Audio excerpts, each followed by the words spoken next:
Knoxville. Listen to Chase and his friends on WKGN. It's the Chase. It's the Scruffy City. Listen to his friends, and his friends are on WKGN. I'm always taking your calls on the Tennessee Vols. It's the Chase. It's the Chase. It's the Chase.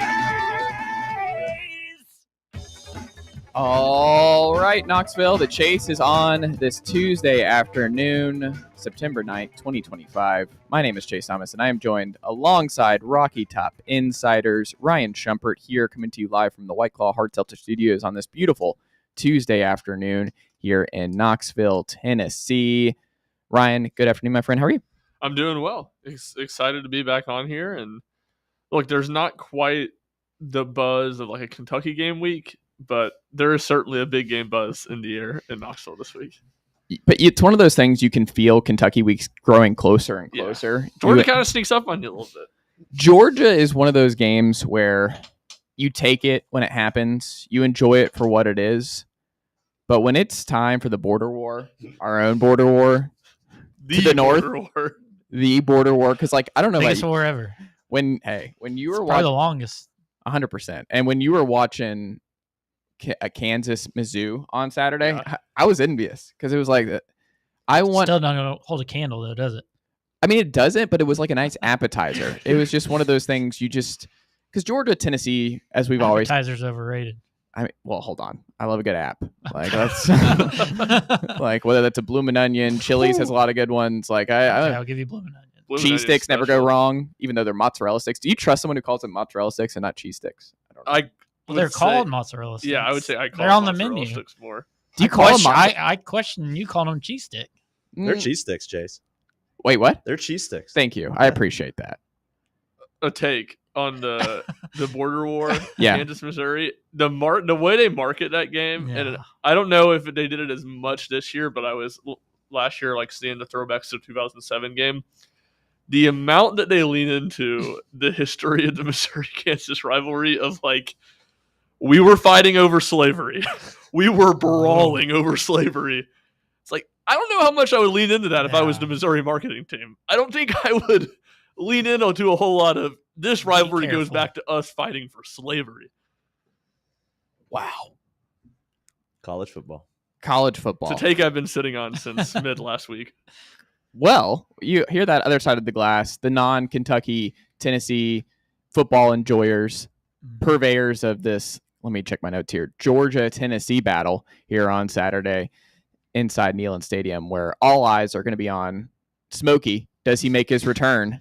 Alex Sarkis, who was giving updates. I heard from sources in the press box that Alex Sarkis was giving updates on that front. But what did you see on Saturday when that was your top assignment against ETSU? Yeah, it was about 60 minutes before kick. Yeah, I'm settling in. I had my Mo's. I was ready to go, and I looked to my right in the end zone, and Smokey is trotting across the checkerboards, and I thought, Chase Thomas.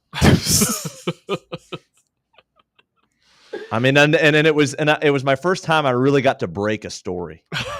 Yeah, could have been a bigger one. And I was like, this is why I'm here. This is why I'm in this press box, is to break the Smokey story. You had inside info to get there early. Chase Thomas. I appreciate that. You're welcome. I mean, you're committed. You're loyal. Yeah. You're focused on the important issues. I will say I was a bit offended that you did not reply to my tweet. You just liked it. I'm not a reply guy. Really? I'm not a tweeter. I'm a lurker. Like I don't. Okay. I tell my wife I don't get involved. I don't want to I don't like texting really. Like it's one of those things where. But he went to some effort. He did go to some effort, so I liked it. You couldn't say anything back. I knew I was going to talk. Even just like a thumbs up emoji or something. You know what I mean? What's the difference between a thumbs up and a like? Or a cool exclamation point. You know what I mean? That's not me. We're winning today. Wow would have been good. Yeah. That's not Between me. that and Boot Carter, what a day you had. Oh. Well, Boot Carter got tackled by the punter again, which I thought was awesome.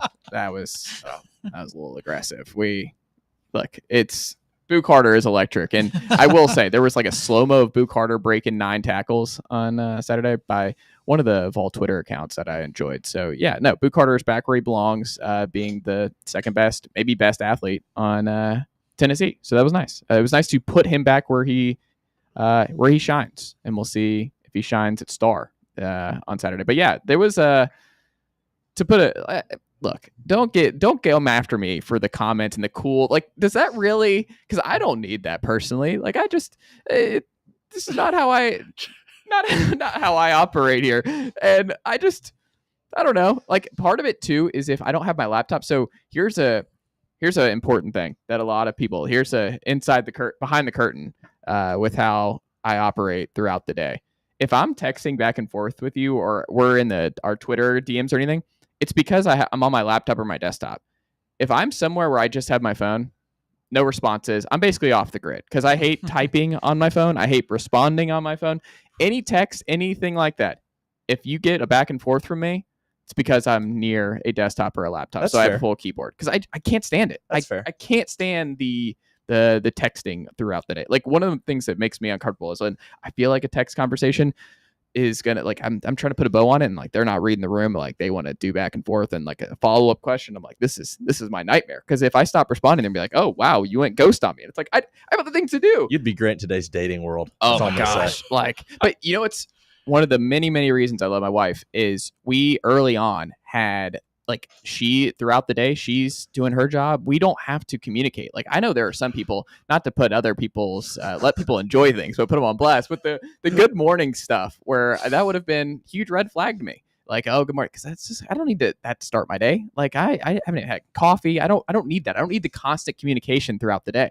So do you know what I love to do when my wife gets home and I'm done with my day, and we have that second act for the evening and what we're going to get into? Second act. Yeah, there's a second act. There's a first act. There's a morning and a like evening. I think everything He's gotten 5 of the 7 hours of reading done for today. It's true. And not 5. Let's be clear. That's 3.5. I got 3.5 this morning.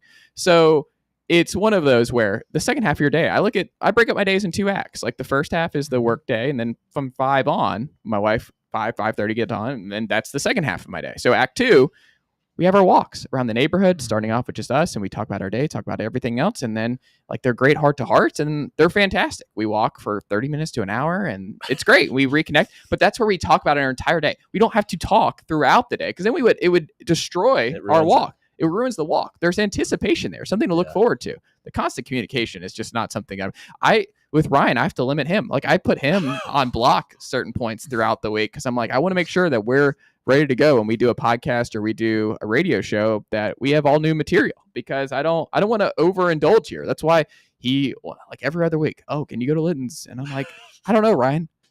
I don't know if now's the time. That's what I try to do by not listening to your other content, and I get slapped in the face. Yesterday, I was listening to the Hypel transcribing Hypel, watching our RTI video on YouTube to do it. But, I'm honestly not looking at the YouTube page, and then it just rolls right into the Chase, and I just hear Chase fawning over Boo Carter. Is the first thing I hear. Just talking about the punt returners. I think called him an elite defensive back, which felt like an overstep. But I don't think I said elite defensive back. He still has upside. I think he's got to get comfortable. Like, part of it's just weird, like his whole rotation, and it seems like he's going to be all systems go for Saturday against Georgia. You got to unleash Boo Carter on defense. You're just too thin at corner, and like, Ty Redmond's been a great story for through 2 weeks, but he needs to be the third corner. Unbelievable player was the exact quote. Unbelievable player. I mean, I still stand by. Boo Carter is an unbelievable football player. I mean, Bob on VR said he was like a first-round draft pick. He's so good. Unbelievable punt returner. I will agree with that. So Bob got a little ahead of himself. He came on the drive yesterday and kind of reversed that. I'm not reversing it. I think he has that potential for sure. If he if he's not that now. He's not that now. But I would say he might be. He's just not used that way for us to know for sure. Like, if you put Boo Carter in the backfield for Tennessee, you gave him some snaps there. I mean, he's too small to be running back. I feel like 2 to 3 carries a game in the red zone. I don't know. I think red zone, that would not be the time to use them. Because everything gets tight, and guys, you need to be able to make it miss. Shifty guys who can get in and out. Like, I think he's someone who could do some pre-snap motion, like the Velus Jones stuff. Like, he could have done what Velus Jones did in 2021 to an extent.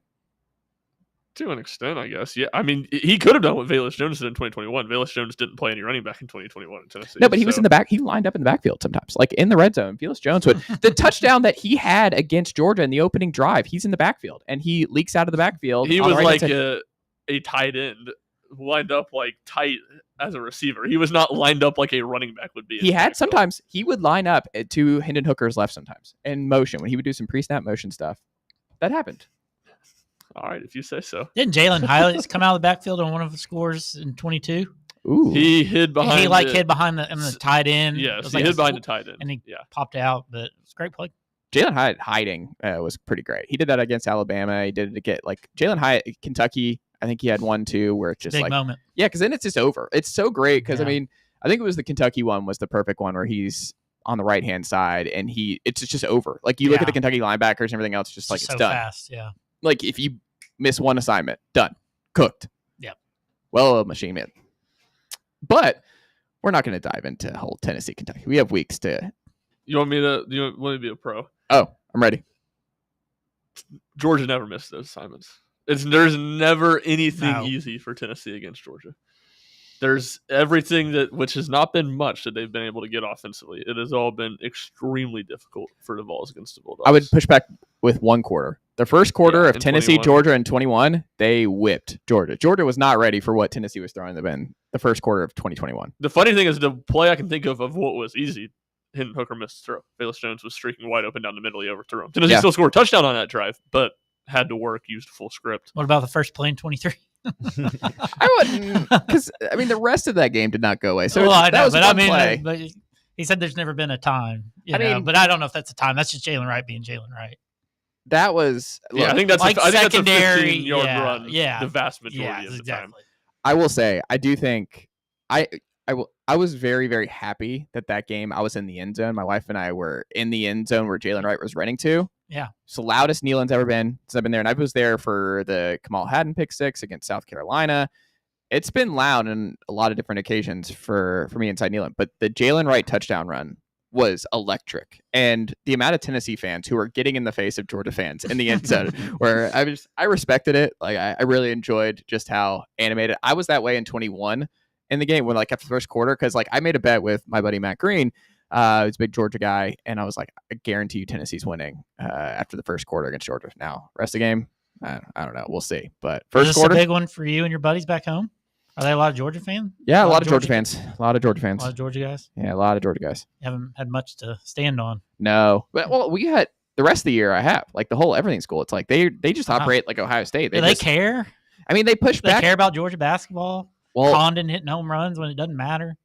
See, this is good energy. This is what we want, Brett. You know what we need to do? We need to get I Brett. can go at him in other sports. That's easy. I can't do it in football. Well, that's the thing is Brett, when you get him away from Tennessee itself, Brett is great. Optimistic, central. Like he can talk mess about other fan bases and everything else. I've got battered Vol syndrome, buddy. I mean, but you don't have it in terms of other school. Like you're not like you still are. I hate other schools. Oh my goodness! All right, that was strong. What do you mean? Yeah, that was. I mean, beat around a bush. Oh, I dislike them. Yeah. No, I like that, Brett. There is no beating around the bush when it comes to Brett. No, there's no pumping the brakes. No. You're. Hey, what you see is what you get. All in. Yeah. I love it. When we come back, we'll talk some Tennessee men's hoops recruiting because it's going to be a busy weekend here in Georgia. A lot of football recruits, but also big time player entering the state of Tennessee this week, finishing up Eurobasket. We'll talk Burg. We'll talk about some big names for the Duke exhibition game for Tennessee basketball, who's going to be in, and some other big targets that Tennessee's on here in the 26 cycle with Ryan Shepard of Rocky Top Insider in studio. Stick with us, The Chase, right here on Fan Run Radio, Fox Sports Knoxville, 105.7 FM, 1340 AM, and always stream for free on that Fan Run Radio app. For the fans, by the fans. This is Fan Run Radio, Knoxville. Citizens National Bank. We believe a good game plan is essential for success. With a CNB Plus Perks checking account, you'll save money with cell phone protection, roadside assistance, identity theft protection, and more. Banking at CNB has its perks. Find out more at cnbtn.com. Citizens National Bank. banking never felt so good. Member FDIC. For over 3 years, Crumble Cookies has served the Knoxville area, from Clinton Highway to Parkside Drive. Even our friends out in Maryville have reached you, our fans, with the best cookies in the game. This fall, Crumble is gearing up for yet another fantastic season. Whether you're tailgating or looking for a pick-me-up after getting the kids from school, Crumble has you covered. Download the Crumble app to check out this week's rewards and features. And stop on by. Tell them Fan Run sent you, but don't miss the cookies. Yee-haw! I've been hooting and hollering ever since I started betting with the VIP Play app. VIP Play has more than 200 leagues, every bet type you can imagine, live betting and live hosts, all with 24/7 support from real live people when you need them. Start betting better with the VIP Play app today. Don't be a better, be a better with VIP Play today. Download VIP Play today or head to VIPPlayApp.com. Make sure you use the promo code FANRUN to take advantage of their welcome bonus and so they know that we sent you. Gambling problem? Call 1-800-8899-9789. Must be 21 or older and located in Tennessee to bet. Ready to launch your career? Axle Logistics is a leading third-party logistics company where excellence is an energy. With an award-winning culture, Axle proves that positive outcomes come from a positive environment and a work hard, play hard mentality. At Axle, the drive for success is infectious. And with an uncapped commission structure, hard work isn't just noticed, it's rewarded. For those with big goals and even bigger dreams, Axle Logistics is the place to start your career. Have you ever found yourself wishing your clothes looked brand new again? Whether it's your favorite suit, that little black dress, or your comfy winter coat, Crown Cleaners can make it happen. From stubborn stains to delicate fabrics, the expert team at Crown Cleaners uses the latest cleaning technology to ensure your clothes come back looking and feeling fresh. Visit one of their 2 area locations, Kingston Pike on Bearden Hill or South North Shore Drive near Dunkin' Donuts. Online at crowncleaners.com. Crown Cleaners, a tradition of excellence. Got a problem tree looming over your home? Call ECR Total Landscapes. Whether it's trimming, removal, or storm cleanup, our certified pros get the job done safely and efficiently. We're licensed, insured, and ready 24/7 for emergency calls. Big or small, we cut them all. ECR Total Landscapes. Call now for a free estimate, 865-384-2012, and mention promo code FANRUN for free stump grinding on any tree removal now through the end of the year. Also, visit us at ecrtotallandscapes.com.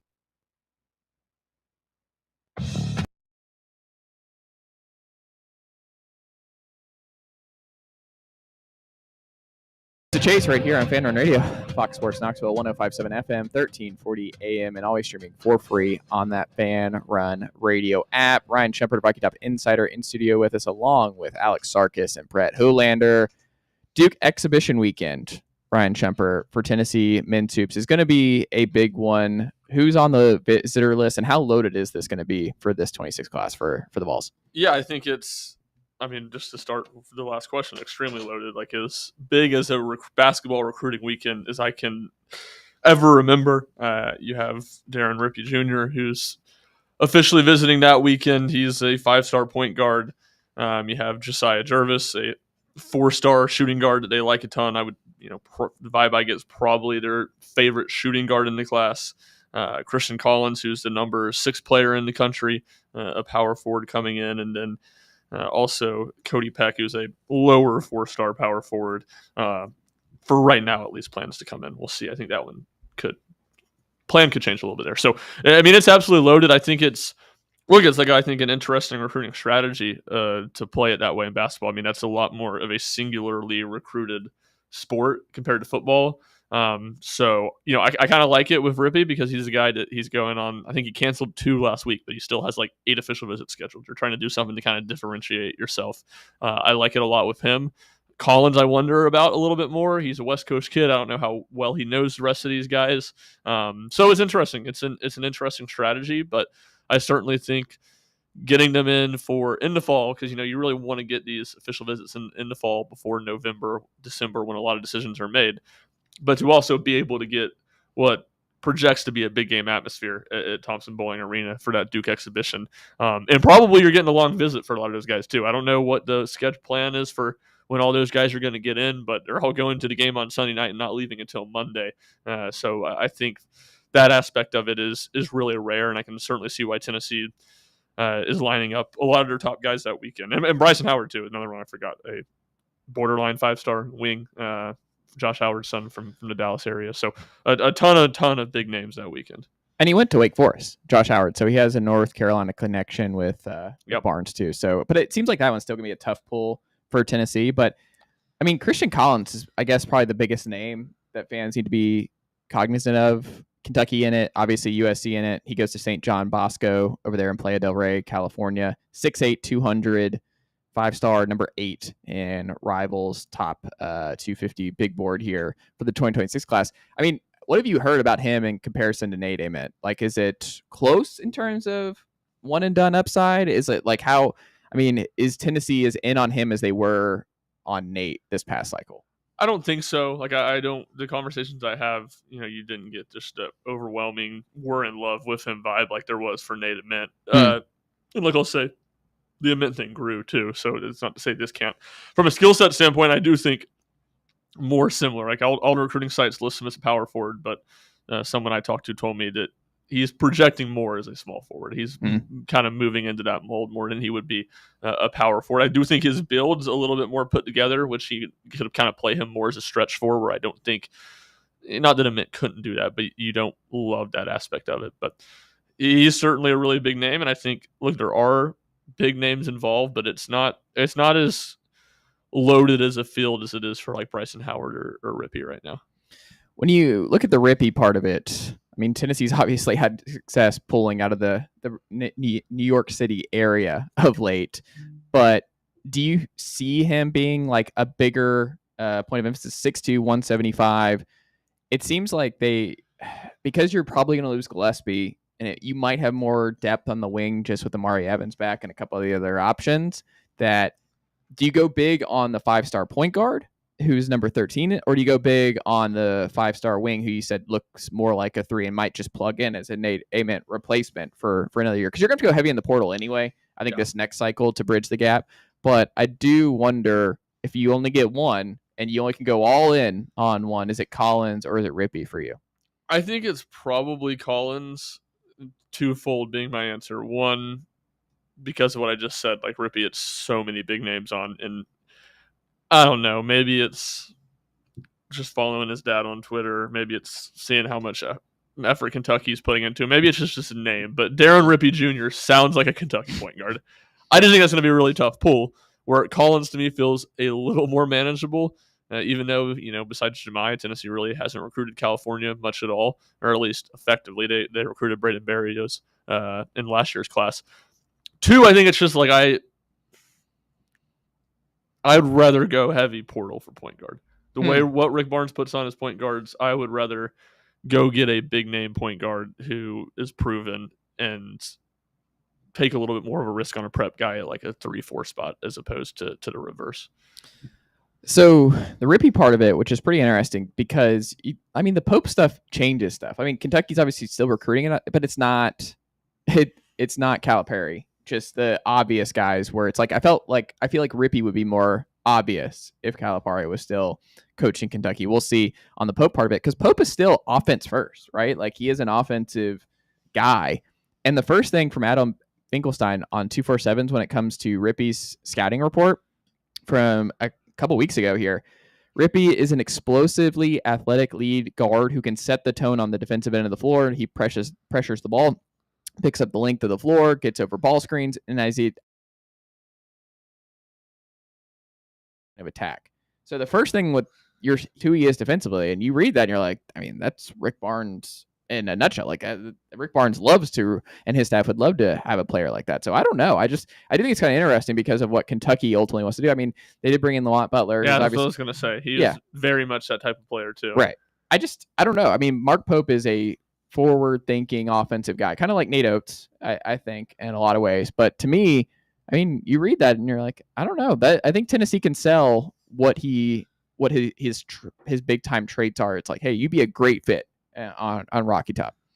Yeah, I think so. I don't know. I think it's hard to say from the point guard standpoint at Kentucky. Like, I don't know, you would probably know this, Alex, better than me, but Jalen Lowe, the Pitt transfer they got, like, he was very much a defensive slasher, not like a super skilled offensive player. So I don't know. I don't know if they're necessarily going all in on that.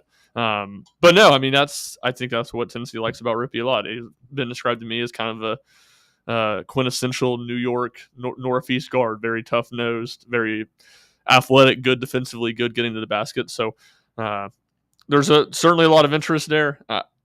There's the Miles Sadler aspect of it too. I know they like him. He was in this last weekend. That feels like a more gettable option to me than like Latrell Almond is probably the other top kind of 3-4, more of a 4, but can play a little bit of a 3 guy in this class. So, it's tough. I mean, they've cast a very wide net, so I'll be very curious to see how all this plays out. And Sadler is completely different than Rippey. Like, Rippey is defense, long, tall, big. Sadler, 5'10", 165. And Tennessee has obviously had a lot of success with undersized guards here at Tennessee. But I do kind of wonder, I mean, if you would put a out of 10 here, it's very early, but not that early, because I think a couple of these guys will get in the boat here over the next couple months. I mean, if you were to end up with Sadler plus Collins, is that a home run development and a realistic development for Tennessee? If you're only taking 2 this cycle, would those 2 be it? Look, I think they'll end up taking more than 2. 2 is more like what I think they'll take in the fall. Yeah, I mean, I think that would be a home run. Like, I don't know if it's necessarily a best case scenario, but I think that would very much be a very good 2-person, I mean, an elite 2-person class. We'll see if either of those guys make decisions in the fall either. I haven't talked to Collins or any, but talking to Sadler, he said the plan is to commit in December, but that didn't sound super hard and fast or anything like that either. So, we'll see. I mean, when you're talking about just for those 2 to be the 2 highest ranked guys in the class, I think that would certainly be a huge win, a home run. Let's put it this. What do you got? Well, I was just going to say, is Collins going to wait and see how we use a mint before making a decision? Like, is he using a mint as kind of or could we use it as a potential? Because I know a mint, and I'm assuming they have similar games, right? I mean, I don't know. I don't think. Could that be a situation that could favor or help us in our pursuit of a Collins, I guess, is my question. Yeah, I think it definitely could. Like, it's going to be something they point to. If Nathan Mint's one of the best freshmen, one of the best players in the country this year, I'm sure they will be. Even though I don't think their games are like a one comparison, they just play similar positions. So certainly you're going to lean on that. And yeah, I mean, I don't know if Collins is waiting for that or anything like that. No one's told me that, but that would make sense. I mean, if you're him, to see how Tennessee uses a Mint and how good he can be, because Tennessee's had good freshmen, but it's not like they've just been consistently hitting home runs. It's not a John Calipari situation or anything like that. Yeah, and I mean, you have Julian Phillips, obviously did not go well at Tennessee. And I think Keon Johnson just kind of, I wish we had gotten a normal Tennessee basketball season with Keon Johnson, because I'm a Keon guy, and it's kind of crazy to me. What, that I'm a Keon guy, or that the way you talk about, like, he was just so raw in his year in Tennessee. I don't think fans being in the stands were going to change anything there. I'm just saying, like, he was banged up. He also got injured a little bit that rookie season, that freshman year. I don't know. He would have been a fun 2 to 3 year guy, because obviously he figured some stuff out in the NBA, and he has real staying power there. I mean, he's just an elite athlete. Yeah, and if he could have, I wish we got 2 to 3 years of. I mean, I wish we got 2 to 3 years of Kennedy Chandler, and I wish we got 2 to 3 years of Keon Johnson. Breaking. Chase wishes 5-star, highly touted 5-stars who went in first 35 picks of NBA draft played multiple seasons at Tennessee. Who's amongst us? It'd have been interesting if NIL was around when, like, a Kennedy Chandler was here. Something like that. Like, I think you could have convinced him to stay a couple more seasons. Because clearly he made not a good decision to go pro. Springer was right, because I mean, even though he's bounced on a bunch of teams, I mean, Springer still, because I think it's the defense, right? The size, the defense. Yeah, I think teams Chandler's just so small. Yeah, the Chandler, he was such a great. I just feel like he would have been I don't know. It's crazy to think about these what ifs and these just sliding doors moments, because if he does stay, like, what does Zakai look like at Tennessee over? It was interesting where he got drafted. That was a tough spot for him to try and make waves. 100%. And I mean, Kennedy was awesome for Tennessee. He was the best player on that team, and it was a lot of fun, man. I mean, you could argue he's the best point guard in the country. that season. So Kennedy obviously still loves UT. I mean, he comes back and stuff like that. I don't know. So who would you rather have? Like, would you rather have the point guard or the power forward that play multiple positions? I would probably still go Sadler and Collins if you could, rather than just go all in for Rippey. And then, because I think it's probably pretty unlikely that you get Rippey plus Collins. I'd rather have Collins plus Sadler. I think that's what I would do. And then take a flyer on somebody. I feel like you guys think Sadler's a pretty good shot. I feel like Sadler's a better shot than Rippey, right? Yeah, I believe so. And he's on the West Coast too, right? Sadler? He's Arizona, right? Is he Arizona? He's from Canada, but he goes. Oh, wow. He lives in Arizona now. Okay. Yes. Yeah. And it kind of sells itself. The undersized guard, go in Rick Barnes' system. Think good things happen. Yeah. And then just like you said, I think Nate Ament, if he has a great year, that probably really helps Tennessee's chances on the Christian Collins front. Yeah. But that'd be fun. I would love to have back-to-back 5-star wings, and then continue developing undersized guards. You would love to have back-to-back 5-star wings. Latrell Allman in this weekend too. He's another. There you go. Number 26 player in the country. So he is the highest rated 4-star, according to the 24. I was looking Missouri. So Missouri's got 2 of the top 20 players in the country coming in next year. Yeah. Funny story. Actually, one of my best friends, he's now in the Army and is stationed in Augusta. One of the guys, Tony Bryant, committed this week. I can't remember the other guy's name. He was committed to him. Yeah. He committed at Peach Jam, and my friend saw Dennis Gates, Jason Crow, and him at dinner the night he committed to Missouri. Wow. There you go. Yeah. Tony Bryant and Jason Crow Jr. Jason Crow, 3rd player in the country. Yeah. Crazy. Mizzou's a weird situation. I mean, they've had some highs, some absolute really lows. Like, I don't know what to make of Missouri. I'm a huge Dennis Gates guy. Yeah. But it's just weird how they I guess it's my whole thing is like the roster management part of it and like what they're doing year over year. It's just kind of odd. Yeah, I think that's more Missouri not having been super committed to. I mean, it goes both ways of like, I don't think Missouri has been as committed to them as they need to be. I think they're throwing all their resources at football, and they've started to do more to basketball. However, you can't go winless in SEC play. It's kind of the Darius Garland deal at Vanderbilt. We're like, yes, Darius Garland, that changed that changed everything about that team that had super high expectations when he gets out for the year, the 5th game. But don't tell me that coach got an incredibly raw deal when he did win an SEC game. Like, come on now. Well, also, he can luck into one. Right. And I feel worse for like Lamont Paris, who Chattanooga guy, he looked like he was breaking through and then just bottom fell out. Doesn't feel. And you're also competing against your 4th biggest school. Yeah. Or the 4th biggest program at your school. 100%. And I'm just like, I don't think he's nearly as good as coach Dennis Gates, so is where you're right. He is in a much worse spot.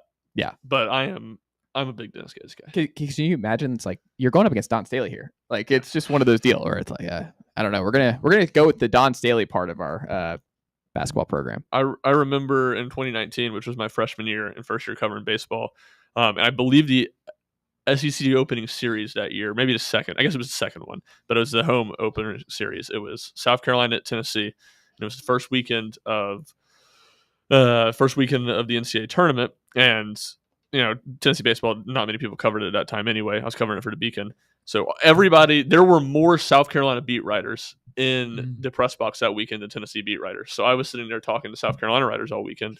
And that Tennessee baseball is nothing at that point. I did not grow up a huge college baseball fan. And I remember being like shocked when they were like, oh yeah, people care way, way more about baseball than they do. Were they off their national championship? No, they would have still been. They'd have been a number of years removed from that at that point. Oh, okay. But still, it'd be him being like, "Yeah, we'll travel to 4 of the 5 away series, and we won't go to a single road basketball game all year." And now look at you. Yeah, and still though, like even to the point, even with the basketball program having been better than the baseball program, all those fans, I think, in a heartbeat would take baseball being good and would rather all the money be thrown at baseball instead of men's basketball. Wow, that'd be a tough one right now for Tennessee fans. What? Men's basketball versus baseball, because it is tough. That is, I mean, it's really fun being the top dog in baseball. Like it's really fun being the number 1 villain, just reloading and seeing Drew Gilbert lose his mind in a San Francisco Giants dugout. That was awesome. Like so funny. Like he's just great, and I just seeing so many different Vols in Major League Baseball, and just knowing that you've got a stranglehold on the sport. and have the coolest coach in the sport.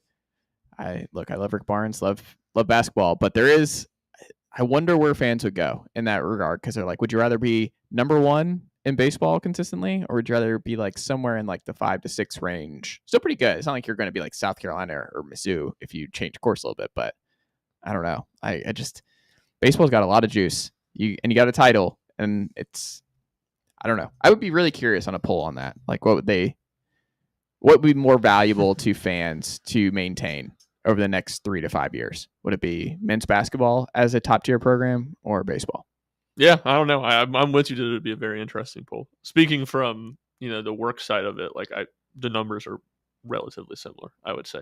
Interesting. That's a good point. Yeah, and that's not the case at most schools. No, I do think but it goes the other way too. Like South Carolina, like I bet in some of these other schools in the SEC, I bet numbers are a good bit better for baseball than basketball.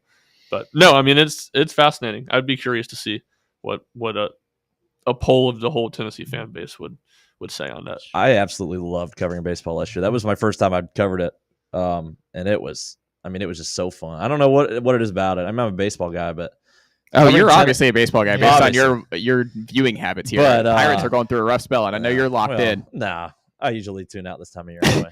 Not really. But. I was going to say, hold on. You were definitely locked in for the Dodgers last week. Well, yeah, that's our last ride. Skeens That's our last ride for this year. Yeah, but I mean, Skeens is always fun. I was blown away at just the atmosphere at Tennessee baseball games. Like, I didn't follow college baseball growing up at all. Yeah, and I'd heard about SEC baseball's huge and everything, but I mean, Tennessee baseball atmosphere, no matter, it's impressive. It was, I would say that's like the most impressive thing I experienced last year was just those games. They were crazy. And it was a down year from an atmosphere. Yeah. Because was they it didn't really play well at home. Oh yeah. But postseason LNS is like a legend. Yeah. I mean, games. It was cool. Yeah. I think they got to fix this stuff with the students. That's not getting changed. Oh, I'm with you. They need to be closer to the. Yeah, the whole point. You want a hornet's nest there. Like that part of the appeal is you want the students actually affecting the game. Well, they got to add outfield, right field bleachers or something. I mean, just put some. I don't know. Put the casuals in that corner. Like that spot is for casuals. Like that area over there. That's the casual section. They are removed from the game. 100%. Like it just makes no sense. Yeah. So whoever did that, F's all around, because you notice the difference in the broadcast. And then obviously, if you're not there by the third inning and you're on television, like your seat is on television, guess what? Your seat's given up. Like someone else gets. There was to move a lot down. of people mad about that last year. It was a bad look. I mean, it just is, because like Tennessee, because when they would expand the shot, you see a lot of Tennessee fans there, but you have like these terrible looks up close where those fans and those seats are taken, but they're not there, they're not getting used, or they get in the 5th inning, and it's a bad look. Like it just is. And part of it, some people be like, oh, it's parking, and some of it's the MVP room that those people have access to, so they're just down getting food and drinks and stuff while being in the view. I don't think that's strictly it. I do think you're right that some of it's just people just aren't showing up, but that's part of the problem. Where's Cosmo Kramer when you need him? We need seat fillers. We need seat fillers. Yeah, 100%. It's what Neyland, they've done fantastic of the west side where all the club seats are and the people have access to the lounge. And a lot of times you'll see pictures in the game where it does not look that full in that area. That is the TV broadcast camera films from the opposite side. So you don't see that. And people in the press box, we don't see that. So when you have people taking pictures, pre-game or during the game, you never see those, even though those are the seats that are usually the most empty. Do they have the new seats up in the Thompson Bowling? Aren't they putting new seats in right there? Kind of, or behind the press area or whatever? Not behind the press area. Or whatever. One of the sides, there's this. I don't think the seats are really any different. There's like a club access for people with those seats. But from my understanding, the seats itself won't be. Yeah, because my in-laws were there, and then they got moved out of those seats because they weren't going to pay for that price range for those. So they're more behind where Barnes is now. So are those better seats? They loved where they were for years, and then when they decided they were going to have these 200 new whatever it is in Thompson Bowling, they gave them the option to move down, same row, but just down behind the Tennessee bench more. That's like one of the interesting things, and we'll get a break here, is that Tennessee basketball seats, like TBA is the only one where you can actually have a lot of bad seats. Like there are a lot of bad views depending on where you're sitting at TBA. Football, man, there's still a lot of good views, even like kind of higher up. Like you still have a lot of good shots where you're like, even if you're a little bit more, you're a little bit raised more than you would prefer, I still think you get good views and good watch of the game. Baseball, I don't really think there's a bad spot. Like there's maybe some, but by and large, I think if you sit anywhere in LNS, you're going to have a pretty good view.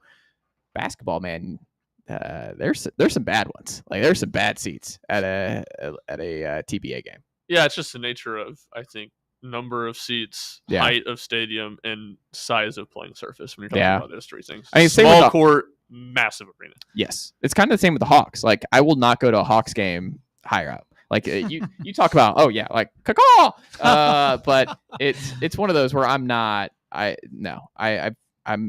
You can move down, though. You buy your ticket, just move down. The first NBA game I ever went to was Hawks Pacers game. And TJ McConnell was the leading scorer, and it was just like, well, I'm a college basketball guy. I'm a college basketball guy through and through. This is what they're giving me. TJ McConnell, leading scorer. Pittsburgh guy. Ooh, Grady, coach on the floor. Your Hawk was on game day. Trey Young. Trey Young. Yeah. I think he's like a GM of basketball or something. He's not either the GM or he's some kind of one of those weird roles that is, like you wonder what you're actually doing. Yes. Reese Davis called him one of the best 3-point shooters in the NBA, and it was like, all right, well, Reese isn't grinding a whole lot of NBA. He's watched zero. Huh? He chucks it. I mean, for sure. He chucks it, but it's also just like he takes difficult threes. He loves taking contested shots. Like he is one of the best passers in the NBA. 100%. But better description. A good indicator of how much ball you actually watch when it comes to the Hawks and Trey Young. He's going to get paid. What kind of shooter? I don't know, Jim. Chase wants him gone. I didn't say that. It's just you have to be super careful. Look, there's a great piece in the Ringer from Kirk Goldsberry. You can read about the new situationship among NBA contracts. We're not going to do that. This is a Tennessee Vols show, but off the air, I can tell you about why. I'm not sure about Trey Young, but we shall see. When we come back, we'll continue the conversation, all things Tennessee, Georgia Week. Stick with us with Ryan Shempert of Rocky Top Insider in studio on a Tuesday. It's the Chase right here on Fan Run Radio, Fox Sports Knoxville, 105.7 FM, 1340 AM, and always streaming for free on that Fan Run Radio app. Check out our new and improved website at fanrunradio.com. It's time for the North Knox Siding and Windows High School Football Player of the Week. Brought to you by North Knox Siding and Windows. Call 865-689-0505 or visit them online at northknoxsidingandwindows.com.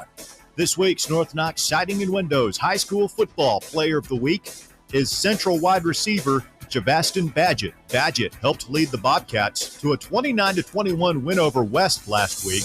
Badgett had an eye-popping 12 catches for 230 yards and 2 touchdowns as Central improved to 2-1 on the season. Javastin Badgett of Central High School, this week's North Knox Siding and Windows High School Football Player of the Week.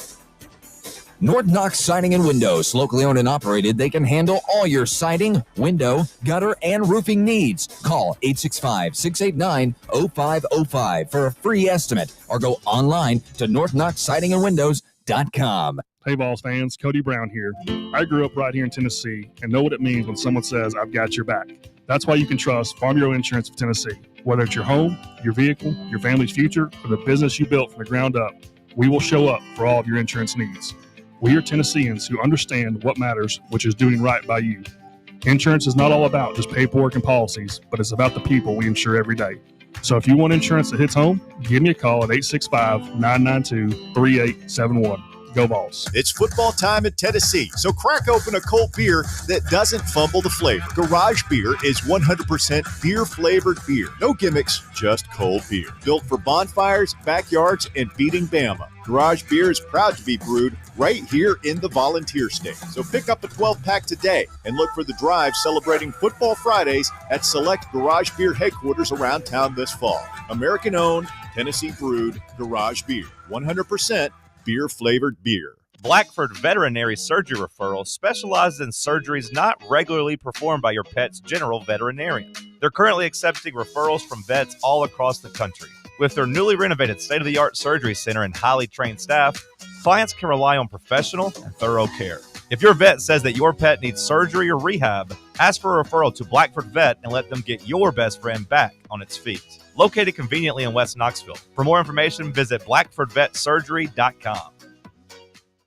Got a flat tire? Strange noise under the hood? Don't stress. Roll into Matlock Tire and Auto Service. From oil changes and brake repairs to brand new tires, Matlock's certified techs do it all. Fast, friendly, and fair priced, Matlock is the home of the price match guarantee. Bring in any competitor's ad and Matlock will match the exact same tire for the exact same price. Matlock Tire and Auto Service. 5 locations in East Tennessee. Visit matlocktireservice.com to find the location nearest you and schedule your appointment.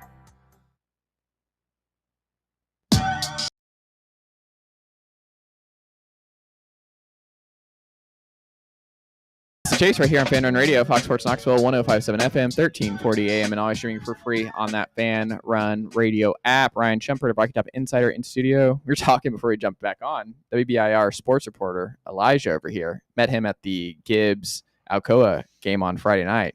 He's adamant that he made it to Atlanta for Tennessee-Syracuse in 2 hours and 50 minutes from Knoxville. 50? 2 hours and 50, yeah. Mm. Do you buy it, Brett? That's flying, right? Yeah. Just absolutely not happening. He's claiming he's in the I think he left from like the Hardin Valley area or something. Hey, you're out there a good ways though in Hardin Valley. See, you're going with him. I'm telling you, 2 hours and 50 minutes to Atlanta from Knoxville, because that's still Knoxville. I don't know. I don't see it. I don't think that's possible unless you're just flying and you're making it through. So I don't know. We had a full on back and forth about this for a solid 30 minutes on the game on Friday. Great dude, but it was just it was funny. I'm still not convinced. He can put forth whatever anecdotal evidence he wants to throw out. Not buying it. Someone who's done that drive from Atlanta. Well, you certainly weren't talking about that football game. It was tough, man. And that he's the one who's cracking me up because he's like, I know if I see you on Friday nights, it's a blowout. Blowouts in the way, because I've been to three different games all around East Tennessee, all 3 blowouts. People are saying you don't know East Tennessee high school ball. Can't choose a good game to go to. It's true. It's hard, man. It's hard. You know what I will say though? I figured Central West would be good, and it ended up becoming good down the stretch there. But I didn't want to go Bobcats. But I saw, hey, look, many forget we're on Tuesdays. I am next to Fountain City, Central Bobcat royalty. And family of royalty. Nobody, I get to go to Todd Helton. Hey, well, there's Todd Helton. Hold on. There's Tommy Shumpert and then Todd Helton. Okay. And Tommy Shumpert, shout out to him, grandpop, Mr. Ryan right here. But I go to his park every day. It's a great park. I played soccer there multiple times. Have you? Yeah. Okay. I would like to get those so I have a bone to pick on that front. Oh, gosh. Because it's a dog park and people walk and they take their dogs. I take Khaleesi the dog. It's great. Mm-hmm. We're still trying to make athletics happen over there. And outside of the Central baseball games over there, it's good. Everything else, out of here. It needs to be just the ultimate part of it is fine. The ultimate courses and all that looks good. But everything else, the athletic stuff, it's got to go. Because they're doing so much work over there. They've ruined. It's been a while since I've been out there. Well, yeah, I know it. That it has, Brett, because it's a train wreck right now. There's construction everywhere. Chase is not for the kids. Let's just hold on. Have that on the record. I them kids. No, you're not allowed to play football or baseball at my park when I'm walking. No my exercise. Dog. Well, no walking. It's a walking park and a dog park. It's a ultimate frisbee. That's it. Everything else. There's also fields where they play football and soccer and baseball. But that's not what it needs to be anymore. Those just. Those gotta go. I want those out of here. I just want this to be a big look. You've got a lot of sway here with your dad's namesake being on the actual name there for that park. I want it out of there. I want to make some changes. I want this to be Tommy Shumpert Park. Tommy Shumpert Dog and Walking Park is what we need to do, and get rid of this athletics nonsense. Because when I am taking my dog around, there's all kinds of just distractions and everything. I thought else. you walk around the neighborhood. Neighborhood is the night walk. Morning walk is park walk. Guy gets 2 walks in. That's an act 2. That's it's good pull, good callback. And it is an act 2. Act 2 is neighborhood. Act 1, dog park. Gotcha. You might, we could be. You might see us around Beverly Park where Ryan. Do they bother you while you're walking? Who? People just running around. Well, Khaleesi is just not. Because how many kids are out there in the morning? What is your dog's name? Khaleesi. Khaleesi? Yeah. Is that like a family? What is that? It's a Game of Thrones. Game of Thrones. Oh, okay. That's Queen of Dragons. That makes sense. Why I don't know it. Yeah. It's a great show. Chase is you know the video of the guy the jacked salesman that Shane Gillis makes fun of in his show. That is Chase, where he's like, I have 3 days. I get up at 4 a.m. to 10 a.m. That's day 1. 10 a.m. to 6 p.m. That's day 2. 6 p.m. to 2 a.m. That's day 3. And I sleep for 2 hours. And I'm stacking days. Over a week, I'm kicking your butt. Over a month, I'm demolishing you. That is Chase Wentee, seeming amount of hours in his day that he has. I'm dying. You know the video I'm talking about? I know exactly. I love tires. You're talking about tires, right? Yes. Shane Gillis show? Yeah. Oh, But there's like a legit guy that has Yes. a video where he's saying that he has 3 days in one, and he's ripping on people who think you can only have 1 day in 24 hours. I have 3.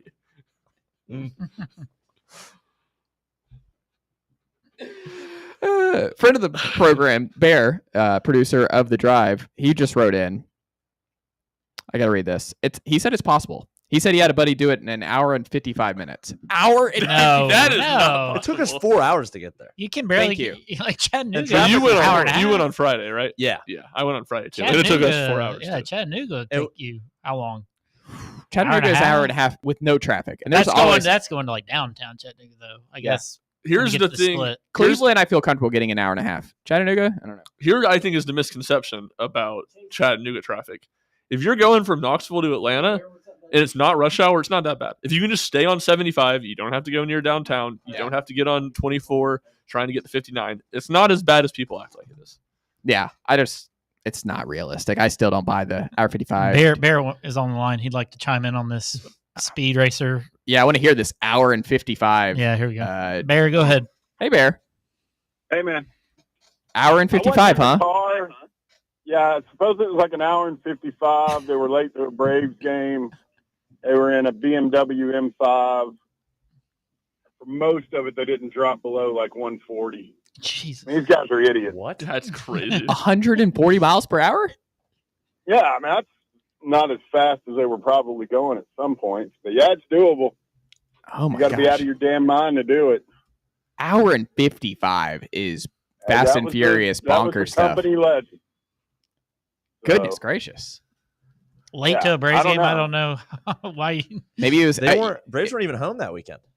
Well, I don't know. He He may may be be a different story. Oh, you mean in general? No. This is like 20. Yeah, it's like 20 years ago. You know what it might have been? Because have you all ever heard the term Maddoxing? Like a Maddox, where it was just less the than two. 100 pitches? Yeah. Maybe that was a Maddox day, and he was like, "I got to get there because if I don't get here by the third inning, I mean, this game's gonna be over by the time I get to. that's true. If I'm running behind, maybe Maddox. I'm probably fairly certain they were playing the Red Sox. That's why they wanted to really get there. They're all Red Sox fans. Might explain why they were stupid enough to drive that fast. So it's possible. What'd your boy say he did it in? 2 hours 50 minutes. Yeah. 2 hours and 15. 50. 250. Yeah. Also leaving first thing in the morning. Down that. 250, man. Like that's just like you have to get so lucky and be driving at a crazy pace the whole way to get into Atlanta, park, all that kind of stuff in 2 hours and 50 minutes. So he parked in he's saying he's I think like he was in at the stadium? parking deck. I think he was in the. I thought Elijah will have to confirm. I thought he said he was like in the area in 2 hours and 50 on minutes. a Saturday. See, I've tended to side with you, Chase, because you have the experience on this. But I'm thinking about it. We've had this conversation before. You're not a fast driver. No. You are a cruiser in the right lane. Yeah. Not go fast. This is early in the morning. He's got a parking pass. He knows exactly where he's going. I don't know. I'm starting to come around to Elijah on this argument. I am a right. Does it surprise you at all, Bear, that I'm a right lane jazz? Just get there when I get there person. No, not at all.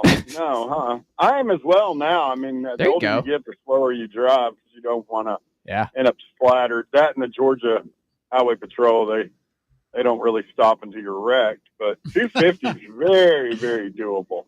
I don't buy it. I mean, it only takes like, what, 3? No, it's 3.5. Ah. What do you mean? I'll tell you what. I've done it a bunch of times. I've gotten, now granted, this is, Cobb County Braves. I've gotten to the new Braves Stadium in 3 hours multiple times. See, that's the whole Oh, thing. That's we're not. Talking, no, we're talking the old place. Yeah. Yeah, like the old place. No, Old place chance. is south of town. Old isn't it? Turner. Yeah, it's Fulton. Turner. Yeah, right there in. I mean, I guess I can get really technical here, but just not a lot of Atlanta people here. But yeah, no, Truist is Kennesaw. Truist is the Cobb County I Braves. mean, Russ made it really fast. I mean, Russ is another known speed demon. Mario. Yeah, ask him. Russ made it down there quick because I had one of our former interns there. I didn't make the trip. I don't ride with Russ anymore. He drives too damn fast. Mm-hmm. Yeah. But I sent one of the interns in my place on some Braves trip down there. I think McClure was in the car, and I made the intern add me to his Life 360 so I could keep track of him. And like literally, if you go over 90 on Life 360, it's like a rocket ship. It's got like a little emoji with like flames coming out. And it was like that the whole way down with Russ. So Russ may have cracked the 3-hour barrier. What are we doing? We'll get there when we get there, fellas. Enjoy the ride. I don't know. You want to get down there? If you got to be on the air at 3:00, you got to be on the air. That's true. Speaking of which, I'm going to get off here before I wreck on my way into the studio. Okay, Brett. Barrett, let's get there in one piece. We appreciate the call, and I'll see you in a little bit. All right, there you go. Bear, producer, co-host of The Drive from 3 to 6 with Russell and Bob Baskerville. When we come back, we'll kick off hour number 2 with a whole lot more Tennessee Vols, Georgia talk, and Aton Burg is in the building for Tennessee. We'll talk more about that here on the men's hoops front. Stick with us. It's a chase right here on Fan Run Radio, Fox Sports Knoxville, 105.7 FM, 1340 AM, and always streaming for free on that Fan Run Radio app. Follow us on Twitter or X or whatever they're calling it these days at Fox Sports Knox, Fox Sports Knoxville, Fan Run Radio. Vol fans, reimagine your home at Broadway Carpets and Flooring for any remodeling or building needs. With a variety of carpets, rugs, hardwood, vinyl, and stone, Broadway has all the flooring and installation options you're looking for, including pet-resistant products like Pet Perfect Carpet from Shaw Floors.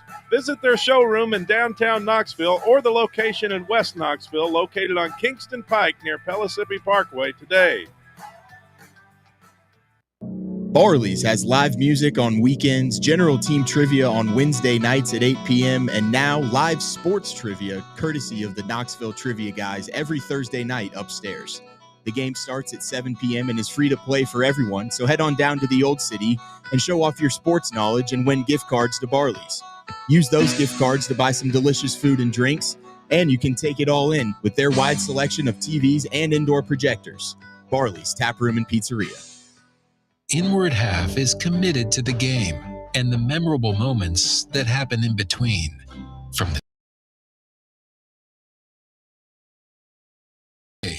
From the green to the first big win with mom, Friday night lights, Saturday superstitions, Sunday traditions. Fall into the comfort and unparalleled performance of Inward Half.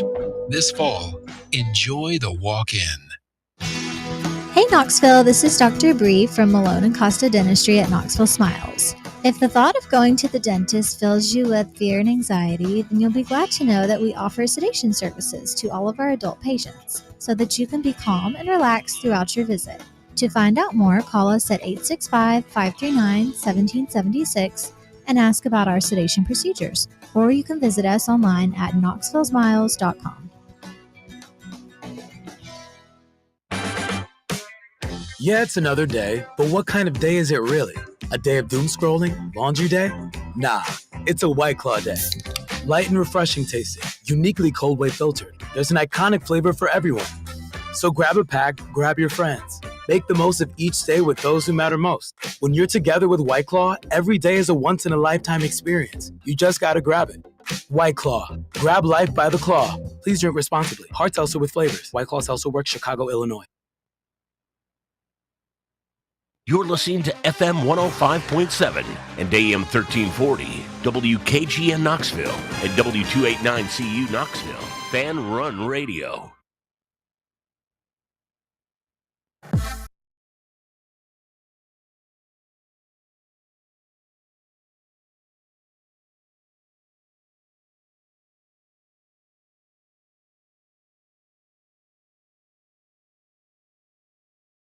We're coming back from break with the Fast and Furious music based on our conversation wrapping up hour number 1.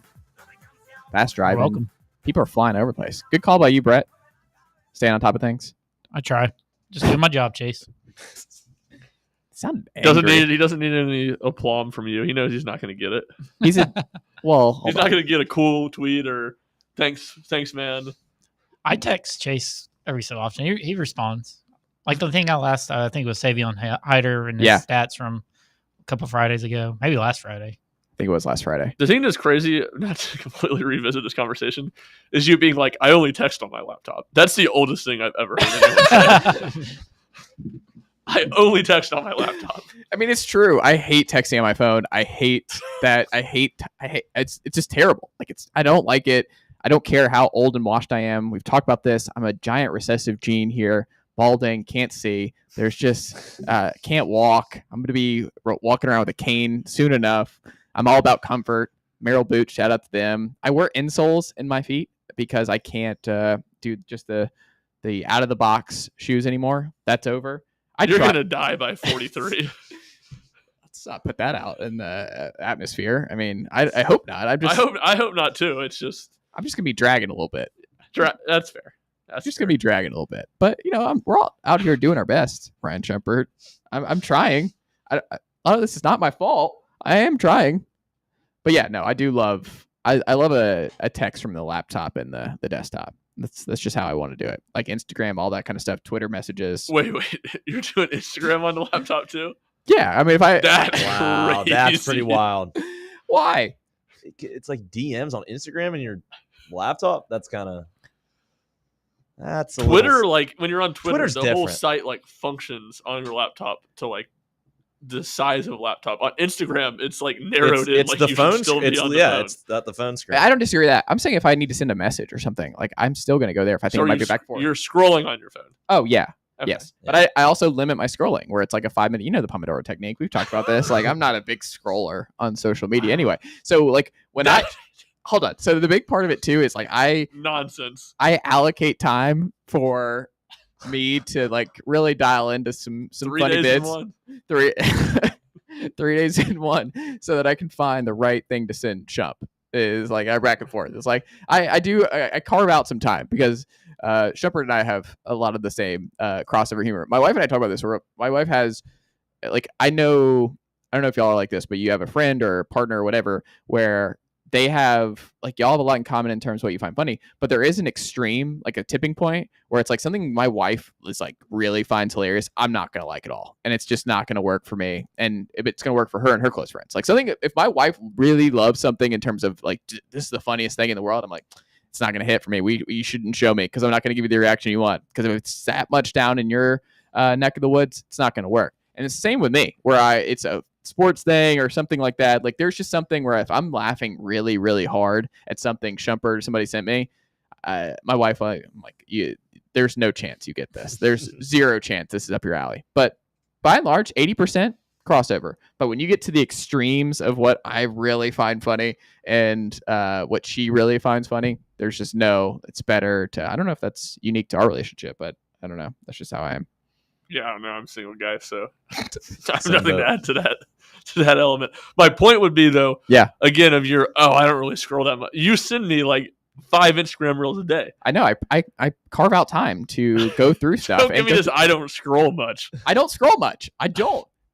Nonsense. I scroll way too much, and I send you the same amount, if not less, than you do. I'm sorry that my algorithm has been perfected to a point where it knows, like, if I scroll 15 videos, I'm getting 3 comedy bangers that I can send your way. And great. It's great. It's not my fault. Don't get after me. Don't come after me for having an algorithm on my Instagram feed that just works, that gives me what I need in a short amount of time. All right, man. I won't go after you. I appreciate that. But look, I keep my phone in the other room most of the day so I can work. Like you don't even use your phone. You use your laptop to communicate clearly. So true. Why would you need your phone? It's just a distractor, Like as I'm snuggled up reading The Dynasty by Jeff Benedict last night, you know where my phone is? Way in the other side of the room. I have to get it by my bedside so I can for the alarm in the morning. But no, I just need it somewhere else. See, I've made the opposite move. I put the phone in the bathroom and have the alarm go off there, so will be better at getting me out of bed. That's dangerous. So that's really far away. I'm a hard sleeper. Like I've slept through earthquakes, tornadoes, all kinds of stuff. Like it takes a lot to wake me up. I'm comatose when I'm out. So if it was that far away, I don't think it's going to work. I don't think there's any chance I'm hearing that. That far. You keep the door open, don't you, to the bathroom? Yeah. Yeah. But even still, I don't know. It's like 5 steps from so getting out of bed to my bathroom. Okay, I'm not 5 steps. Maybe that's the difference. We're probably looking at 30 to 35 steps. 30 to 35 steps. How big is your room? Maybe that's an exaggeration. He lives in a mansion. Well, hold on. 30 steps. That's not a lot of steps, is it? That's a lot That's of a steps to go to ton your of steps. bathroom, which I assume is in the same room. No. Oh. No. Different room in the house. Okay. Yeah. So it's probably I don't know. That's still a lot of steps, though. 30? You might have to count your steps. All right, I'm gonna do it. Count your steps. I'll circle back later this week. I think we can get to the main street from here in 30 steps. I mean, it's probably like to almost where the SM Athletics area is over there. It's probably like that's just not close to 30 steps. You think that's 30 steps? Maybe not. Is that not 30 steps? I mean, there's no way. Not even in the ballpark. I'm sorry. Unless your steps are like this. I'm thinking I'm a short stepper. Like scooting across. He's not a big stepper. Chase Thomas. Look, they called me Scoots. Tennessee baseball. Goodness gracious. Tennessee baseball. Yes. You were writing about this last night. We were talking about this. It's kind of like we're not in baseball mood, but it is something to monitor going into winter ball is Anson Siebert, who was a big time. What was he, top 20? Was he top 30? He was top 50, I know for sure. I don't know exactly what he was rated. But not this past cycle. He was basically Cameron Appenzeller last year. And he obviously missed this entire year due to injury. But the expectation was, I mean, it was a big deal to have him back. Number 35 player. 35. I was going to say, I thought he was like close to top 30. But yeah, high upside guy. But now going to miss 12 to 16 weeks here. And doesn't seem like, I mean, Tennessee did a good job in the portal and obviously at the prep level to really replenish this pitching staff. That's where the most turnover happened, was in the pitching staff, particularly in the bullpen. But I do think it's interesting because we kind of wondered if he was going to be a factor because he has the talent to be one of your weekend guys. But I just think now with how much time he's going to be out, he's but it might be a blessing in disguise if he turns into an AJ Russell type relief arm for Tennessee on the weekends. That could be a big development for UT. They're going to need him to be a factor because like the numbers are down. Like they need Anson Siebert to be a factor in 2026, but it just stinks for him because he's a super talented kid. And right now it just doesn't seem like he's probably going to be a weekend starter in 2026 for Tennessee baseball.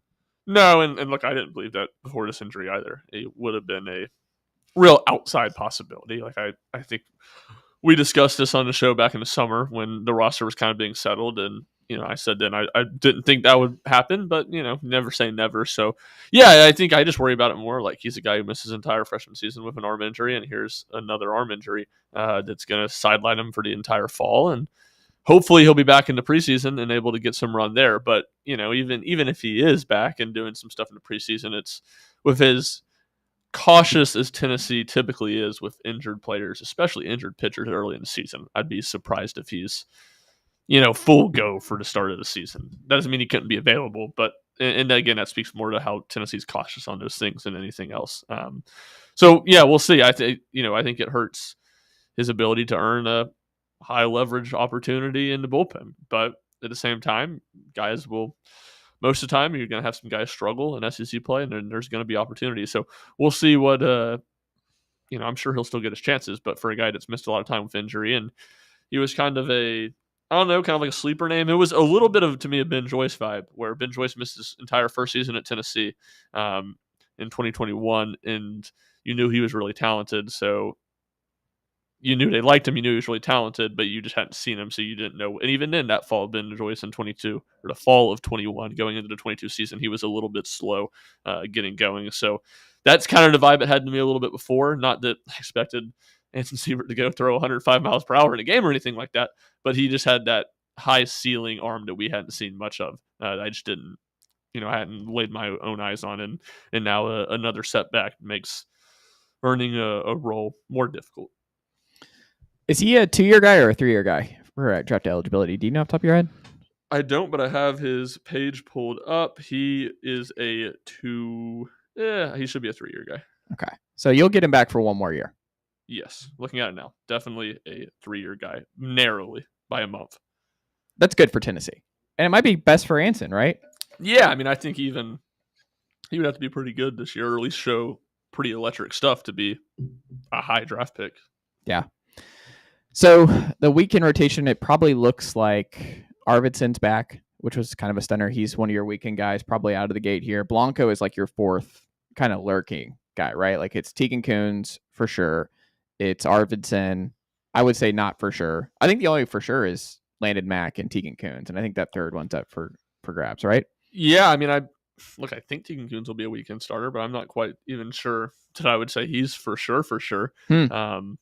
So yeah, I think those are the top 4 guys that all have a good chance of it. And Krenzel? Yeah, Krenzel would be the 5th guy that is kind of a sleeper option, but doesn't feel as likely. He felt more likely to me before you had Arvidsson come back. So we'll see what happens. I mean, look, I could see them keeping Arvidsson in the bullpen just with how good his stuff is and how effective he was for them. And look, I would say most years, there's probably some exceptions to this, but most years under Tony, their 3 weekend starters have not been their 3 best pitchers. Typically, one of those best guys is the guy they leave in the bullpen to use multiple times a weekend. And that might be Arvidsson in the Nate Seed type deal. Yeah. And then it's probably, I'd still leave Blanco over Krenzel, wouldn't you? Yeah, it's just Blanco has the experience. I mean, it's a little bit of what are you going to get for Blanco. He was the ace that was really good on an ACC team that made the College World Series 2 years ago. Yep. And he battled injuries last year, but even when he pitched, he wasn't super effective. So, yeah, just because of that experience, I would certainly lean to him before Krenzel. But, it's a little bit of what guy are you going to get? It's going to be fascinating. I mean, the battles here, Alex, over winter ball, and there's a lot of talent, but the roster shrinkage and everything else, like now you're already down one guy here in winter ball and Anson Siebert. Like Tennessee's got to stay healthy. Like that's one of the things now I think we're going to go into these offseason, these fall winter months. It's like just how many pitchers can we keep upright? Like you just can't have that many. I mean, you're just going to have some seasons torpedoed by a couple guys getting injured, and you just don't have the bodies you used to have. And it's like, oh, well, we're kind of screwed, and we're kind of screwed for the rest of the year, right? No, I definitely think that's the big thing. And with the cuts, I mean, pitching is always going to be your biggest concern. So, who knows what depth they're going to have? It should be good. And we'll see if Tegan can improve on what he was last year. I'm glad from a just being at Lindsey Nelson Stadium standpoint that we get Eminem Square Dance for Brandon Arvidsson as the warm-up song. That was one of my favorite. That was my favorite warm-up song from last year. So that'll be hype. But yeah, I mean, it's going to be, last year you're really blessed with a guy like Liam Doyle, and then you have a really solid, really great story, Marcus Phillips. And then this year, hopefully, like I said, you can see Tegan take a step forward. But I think you could end up with a Sunday situation like you had last year where you're kind of bouncing between guys. We'll see. Long way to go. But no, I think it's going to be interesting, especially with the cuts. We'll see how these pitching young pitchers can develop and stuff, and the guys they got from the portal. Yeah, I mean, I said it, I think, at the end of the season, taking out 2018, Tony's first year, because they just were so far behind. Like, I think last year they had their second best 1-2 top pitcher, second pitcher of any other year, and they had their worst third starter, maybe their second worst third starter behind 2019, his second year, and their worst bullpen, I think, maybe period, in that stretch. So it was just such a dichotomy of having some really effective guys at the top and just struggling to find any consistency really from anyone else. You said you thought last year was their worst bullpen under Tony? Since his first year. Okay. And his second year, it was probably pretty similar. Yeah. But that's just, what, it's stunning to me just with the guys that were in that bullpen. I mean, you got a guy like Russell and you got Snead. Like, obviously at the end of the year, they kind of collapsed, but. The Russell thing was just weird because he wasn't healthy the whole time. That was, I mean, did you think, obviously it was my first year covering the team, but do you think that the way they handled that was interesting at all? Like, was there anything, he came out for that one midweek game, struck out the side, and then we didn't see him again for another month. Yeah. It was definitely a unique situation. Yeah. Just from, he came back quicker than most people do from that type of procedure. So I think there was some caution from people of maybe bringing him back too soon and not wanting to push the envelope. Yeah. But to your point, like it was kind of the opposite of how a lot of these bullpens have been, where it's not a bunch of super talented flamethrowers, and these guys just throw strikes and were able to get outs. I mean, Sean Hunley, no one in Tennessee baseball, I'm going period here. No one in Tennessee baseball would come out there and hang their nuts like Sean Hunley would. Camden Sewell, another dog who didn't have big time stuff. Redmond, perfect example of that. Like a big time guy. He was never going to pitch any level of professional baseball, but he was darn effective in the ninth inning of a game. So it's kind of interesting. I mean, they were clearly way more talented in the bullpen last year, but they just didn't have the outgetters that they did on some of those earlier Tony teams. Do you think this team has a closer, though? Well, I think the thing with the closer, or like, can you see somebody coming in, whether it's 2 or 3 innings? Like, I don't know if they have that right now. I mean, I think that's why I think there's intrigue about Arvidsson being a bullpen guy, because I think he's that guy that can be dominant in the bullpen. I do like Bo Rudy a lot from Kennesaw State. I think he's the most underrated transfer Tennessee has. Blaine Brown, I know they like a lot as a pitcher. He didn't pitch much, but he throws upper 90s. So we'll see. I mean, there's options there of guys that I think can grow into that. Yeah, I think it was Ben McKee who was all in on, and shout outs to him, but on Blaine Brown. I think he's a big Blaine Brown guy. Big Blaine Brown guy. Yeah. He's done some convincing to me on Blaine Brown. Interesting. Yeah, he's a leader of the Blaine Brown army, Ben McKee. When we come back, we'll talk more Tennessee, Georgia with Ryan Shepard of Rocky Top Insider in studio with us on this fine Tuesday. Stick with us. It's a Chase right here on Fan Run Radio, Fox Sports Knoxville, 105.7 FM, 1340 AM, and always stream for free on that Fan Run Radio app. The flagship station for Tennessee fans. This is Fan Run Radio. Attention service members and veterans. Introducing the Griffin Law Firm, your trusted ally in military legal matters. From court martials to benefit claims, at Griffin Law, your mission is their mission. Here's VFL Marshall Griffin.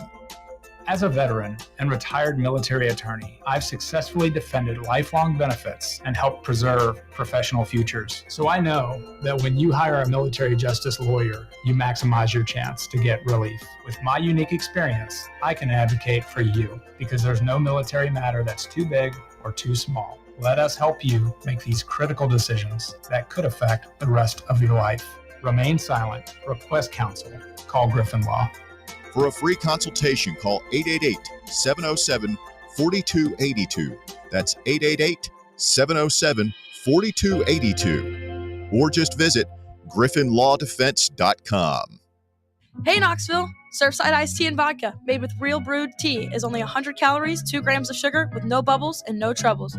That's right, zero carbonation, so it's easy to sip and enjoy. Headed to a game day or party at a friend's house? Bring an iced tea or lemonade variety pack from Surfside or try their green tea and new raspberry tea vodka. Find the can with the sunset stripes this season. Surfside iced tea and vodka, sold at bars, restaurants, and stores near you. Surfside iced tea and vodka, sunshine in a can. Must be 21 or older. Enjoy responsibly. The number one problem we see at our clinic is delaying treatment. ED can get worse. Book your appointment right now. Call 865-544-8220. Prefer privacy? Book online in under 30 seconds at menspronaknoxville.com. At our clinics, men's sexual health is the whole job. Look, I'm a normal guy too. I hate going to the doctor, but we've helped so many guys in here just like you. Even if pills have failed, our medical team is going to take the time to talk you through it. Same day in-house lab, and the treatments, well, they could change your life. Your local medical team has your back. ED, performance, Peyronie's, size and shape modeling. We tailor what works for you. I'll get to the point. Can you imagine epic performance and epic sex? Yeah, I said it. A stronger you is closer than you think. We're available right now. Call 865-544-8220 or book in 30 seconds or less at menspronaknoxville.com. Men's Pro Knoxville, making it happen. Hi, I'm Bo Cregner with the Cregner Group at Realty Executives. You know, the real estate market, like all other markets impacted by the economy, is changing all the time. And it's never been more important to be personally represented by a trusted real estate specialist. I can't emphasize enough how important it is when selling or buying to be individually represented. Call me today for a free consultation. My number is 865-742-1035, and my website is boknowshouses.com.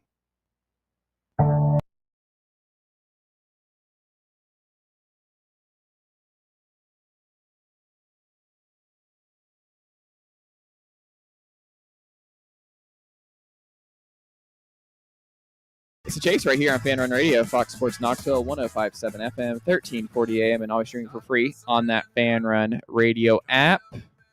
Ryan Shepard, Rocky Top Insider, Alex Sarkis, Brett Hoolander in studio here on this Tuesday afternoon.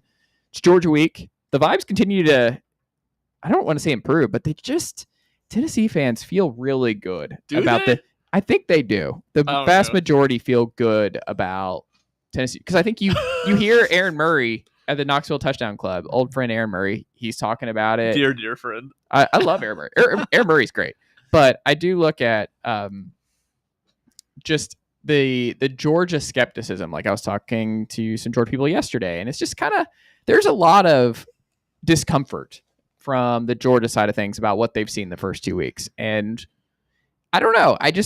It is interesting to me that a lot of folks have talked themselves into. I'm extremely interested to see your final prediction and see all the Vols media prediction, because everyone's talking up like this is the best shot. I want to see who actually comes out and predicts Tennessee to beat Georgia on Saturday, because that will be an interesting tell to me, is just how many folks are going to talk it up this week that like, oh, I feel really good about Tennessee's chances here. And then they just have Georgia 30-13 in their final prediction. I'm like, all right, which way are we going here? Like, well, I have not talked it up. Yeah. I have written 2 stories of pumping the brakes on Tennessee's offense as a whole. Yeah. And another today where I dove into just how bad Tennessee's offense has been against Georgia. Well, even though I knew that, looking at the numbers again, it was jarring. Well, I've also printed out Grant Ramey's 10-2 prediction from VolQuest and his preseason predictions, putting out 10-2. It's like, I better see Georgia losing this football game in Grant Ramey's official predictions here. Well, you can get by even losing this game. I don't know. Which one do you feel better about, getting 10-2 if they lose this one? What other game do I think they'll lose? That they'll win, that they shouldn't. Because to get to 10-2, you have to win one of Georgia, Florida, or Bama. Yeah, and you got to get Oklahoma too, which looks like a harder game for 2 weeks. True. Yeah, I would say Oklahoma and Florida, I guess. But I feel better about both Florida and Alabama than I did before the season. Not better enough to predict a win against Alabama, but do you feel differently though about Mississippi State or anybody? See, here's the thing about Mississippi State. I do feel a little bit worse. I sneaky think that's a good thing that they won that game. Okay. I think that gets Tennessee. They're going to be 4-0. They're going to gets their attention. Probably going to be ranked in the top 25. Tennessee should not. That doesn't guarantee Tennessee's going to play well in this game, but that means they shouldn't sleepwalk in. This week, everything that's going on could not be better for Georgia. They played terrible last week. Vegas is disrespecting them with such a small line that keeps on moving in Tennessee's favor. All the Georgia people are, waving flags. Joel Klatt is going reverse jinx, and he's picking Tennessee to win. Like, Kirby Smart has so much bulletin board material to show his team and say, nobody believes in us. We looked like crap against an FCS team last week. Y'all have to wake up. All that is playing right into Georgia's hands in this game. I hope we get one of those leaked Kirby Smart audio clips from pregame, because those are my favorite. Like, those are some of my favorite YouTube videos. Well, I hope we don't get that, because that probably doesn't mean good things for Tennessee this weekend. Yeah, but like those are just fantastic. The halftime one against Florida, whatever, in the SC championship game, whatever year it was. Yeah, I don't want that. I think Kirby just likes kicking our ass personally. I think we beat him up so bad in his years in college that I think he circles this one almost more than any of them. I would say it's a little bit different now because the SEC East has gone away, but if we were looking at the old parameters of the SEC East, Tennessee is definitely Georgia's biggest challenger the last number of years. So, Tennessee would be the team in theory that they have to keep on pushing off and warding off. So combine that with it being a rivalry game and what you said, Tennessee having a lot of success against them in his career, it makes a lot of sense. I would still say Florida was Georgia's biggest rival the last 5. Rival for sure. Well, I'm saying give them the best games, and they have to get up the most for, because I think they like us talent. in Kentucky. Oh, dude, don't even get me started. Kentucky's giving them good games. Kentucky gives Georgia good games. My point 13-12 last year. Yeah. My point is the last 4 years, or counting this year, last handful of years, there's never been a Georgia-Florida game where Florida's like in contention to make the SEC championship. Yeah. And the last 2 of the last 3 years, Tennessee has gone to Athens. If they would have won, they would have made the SEC championship game over Georgia. Why do you think the spread jumped so far in our favor? Because so strange. Because I don't get. I just don't. I don't understand it. And there's money coming in on Tennessee. Like, how much money in a day for? It's like Georgia has points. Something's happened over there. I tend to think that as well. Yeah. Maybe they listened to Kirby talk about Gunnar Stockton and his presser, where it's like the confidence part of it. You're like, I don't know, maybe Gunner's just not it. That game, just like the Tennessee one doesn't mean anything to me, that one doesn't mean Hold on. anything I to will me. say I don't necessarily 100%. I think there's more to take away from playing poorly against an FCS team than there is to play well against an FCS team. Like, I don't think you can take anything away from what Tennessee against ETSU They had like did. a rain delay. They had all sorts of things going on there. But what I'm saying is that like, I do think there is stuff we can learn about. But 3.5, that's a lot. Well, what I'm saying is, so remember in 23, Tennessee played Austin Peay inside Neyland Stadium in those smoky grays. It was a slog. It was awful. Like, Tennessee's offense was awful. That game got delayed too. Yeah. Yeah.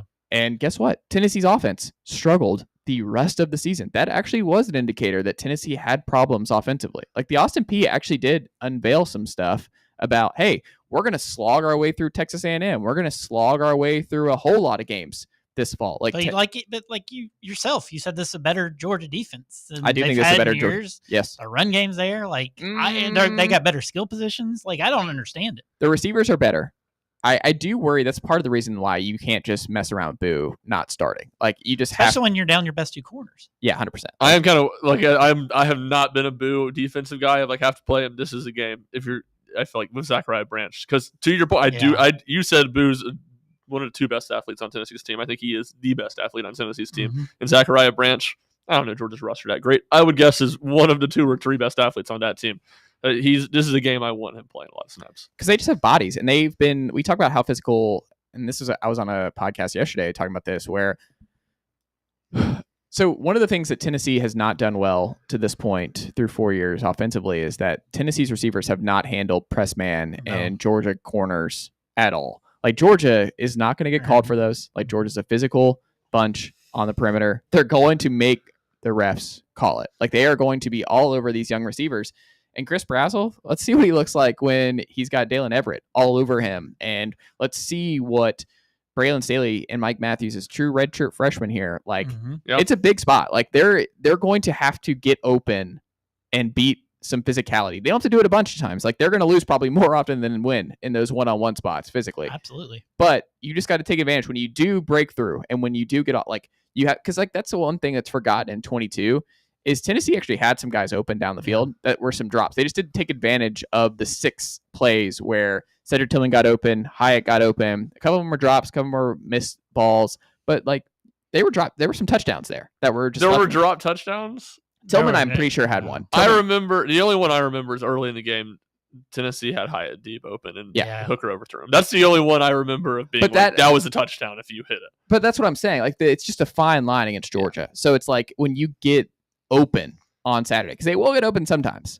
It's just there's just no room for error. There's no margin for error. I've seen some Tennessee fans like, we just got to get to like 24, 27. I'm like, no, you got to get to 30. Like you got to feel comfortable about winning this football 30 game. points on Georgia's. Yeah. When like to Shumpert, I read Shumpert's thing. Like that's not happened at all. Haven't gotten to 20 against him. Yeah. So. Yes. 100%. And you look at Georgia scoring, like only 22 was the last time of like the last 8 years Georgia has not scored at least 30 points plus against Tennessee. Well, if right now I said Tennessee scores 28 points, would you sign up for it? I think they still lose that game. But would you sign up for it? Yes. In a heartbeat. Yeah, I mean, I would sign up for it, but what do you mean sign up for it? Like in what kind? Like what a you're saying Tennessee scores 28 points and you can roll the dice on Saturday. Because you're saying 28 points you don't think is enough to win. And I'm not saying that it's a guarantee that they win with 28, but I am saying I will take 28 points if I'm Tennessee and say defense, hold them to less than 28. Yeah. I'll take my chances with that rather than roll the dice with the offense scoring more than 28. That's tough. You said Georgia's offense is struggling. What's the over-under in this game? That's a good question. I would know off the top of their head. I would say 50 at least, right? I don't know off the top of my head. But they've definitely hit the over most often in the series. But I will say, and the blitzing thing you keep talking about scares me on Tennessee side. 49 and a half, which means they are. Vegas does not think Georgia scoring 30 points in this game. Yeah. Which, if they might, or we don't get to 20. Yeah, that's true. Well, but that's my thing is if you think 50 points are going to be scored and you think Georgia's going to win by 4, theoretically, then they're not scoring. You don't think they're going to score 30. Doesn't mean they can't, but I think it's one of those things. William and I had a back and forth about this yesterday. Oh, don't bring this up again. The Aguilar part? Yeah, don't. Why? Because he's not going to like it either. Shep will like You're it. going to piss off 2 people in 2 days? This is why this is what I need. This is fresh. about. I haven't heard it. I love when Go ahead. Chase If it's what I'm thinking. Yeah, I mean, it's the only way for Tennessee to win this football game is Aguilar has to win outside of structure. Where part of because William's point yesterday was that Aguilar can't take the chances that he did on Saturday. Where he underthrows Mike and he just throws it up and it's a touchdown, but against Georgia, that's a pick, right? The problem is I don't subscribe to the belief that Aguilar can't do that. Aguilar has to take chances in this game. Aguilar has to thread the needle a couple times because the times Georgia loses outside of just the demonstrative pass rush from Ole Miss last year, it's usually been great quarterback play on the road. Whether it's Bryce Young, Joe Burrow, whoever, to beat Georgia, you're going to need a really good quarterback performance from Joey Aguilar. And part of the biggest upside, and the reason we talked about his high ceiling, low floor, is if he throws. I mean, he's thrown for over 7,000 yards. He's going to have to throw some crap up to Mike and Braylon and Brazel and see what happens. He's going to have to take chances. If he tries to be just the hypo scheme and the hypo, that doesn't work against Georgia. You've been shut out the last 2 second halves against Georgia. The way that you win this game, I still feel in my bones is that Aguilar has to have 3 yes plays. He has to. I don't see any way for him not to make something out of nothing and win outside of structure at least 4 to 5 times. Even if he throws a pick, he needs 4 to 5 wins out of structure from a Tennessee quarterback would be the most in the Heupel era by far. And I think that's part of the reason you haven't been able to Georgia. Georgia, to beat the Dogs, I think Aguilar has to make plays when things break down, and he just does. He points at Mike to be go open, go over here, and just use that 24-year-old experience to make something out of nothing through the air. And I think that's going to be a big part of it. And it might backfire and Tennessee might get steamrolled because Aguilar made some bad mistakes there. But I will live and die with Aguilar going for it on Saturday because I think that's the only way they can beat Georgia is him doing the all for nothing plays a couple times. I generally agree with your thought process. Look, I think some of that can be in structure. A big thing I don't think anyone's talking about, Tennessee's offenses look different the first 2 games. How much do we see that? How much can they win more traditionally? Because you're right, they haven't had a bunch of chances. Look, I'll say the last 2 years, Nico and Joe Milton were both very bad at anticipating and throwing guys open and letting it rip. I think you can do that, which is taking some risk and do that in the structure of the offense still. I think you can do that some. And then otherwise, look, I think it's kind of situationally. If it's 3rd and 10 and Joey's rolling left and taking that throw down the field he did against ETSU at midfield, I don't hate it. I don't want to see that on 1st and 10 at the 50-yard line. That seems like more a recipe for disaster. So, and don't throw it up on your side of the field either.